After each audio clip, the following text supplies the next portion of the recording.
So, daghan man ta o guava. Ako nang gi-prepare guys. Kaya mag-try ko o guava jelly. Oh, jam di eh. First time ko mag-try ani. Nakakaon ko sa una pero dili ako ang naghimo.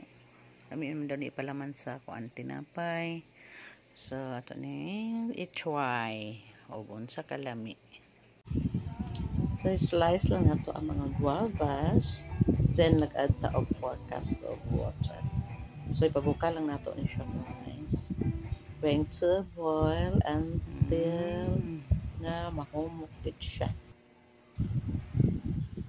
So, sa laon nato ni siya guys. Kaya, dili man nato ni apil na iyahang mga kuan.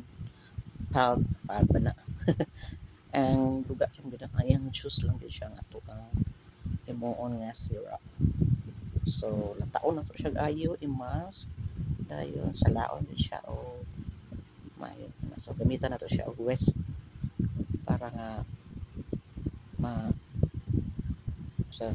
sana what? Malata yun siya kayo. Awa din ako kabalong story yan.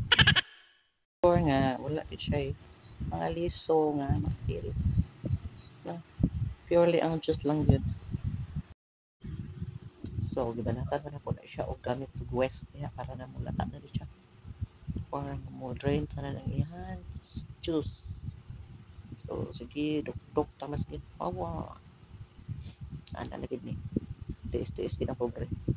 Ay gusto man ta mo ka o nami di antos ta ana kita na iya Diyos di ba. So, kulang pa gyud. Need more kuan pa. Duk-duk.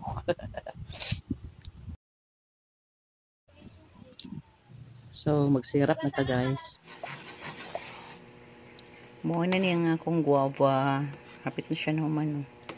Gamay na lang kulang. Kalas na food ni og loaf bread niya.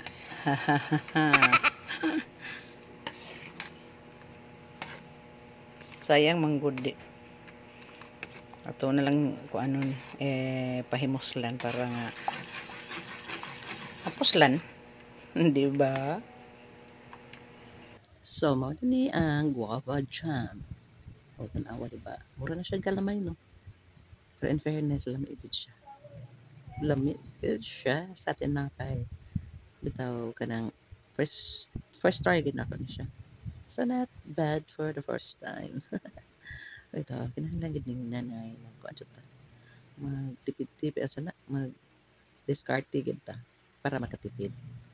So wala pa na to gipalit ng bayabas. So nakatipid na ta. Diba?